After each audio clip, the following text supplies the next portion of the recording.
PlanetTogether offers the features to customize your grid views and create alerts based on those views. This will help a scheduler monitor important information such as late orders. To create a late order alert, I'm going to go to the Jobs tab. Here I can see my grid view. Any changes I make to my view, I will see the option to save. To create a new view, I can just create the order that I wish my columns to be displayed in.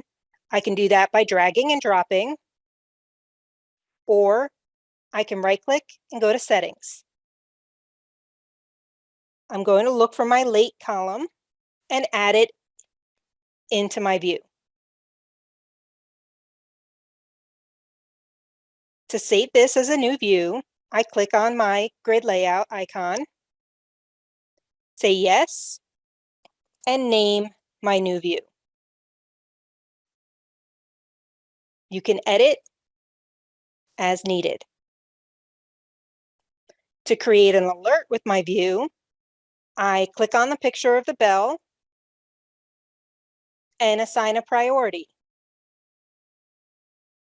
Save and close, and now at the top of my screen, I can see my job alert, and it will show me how many points of information I have that are associated with late orders.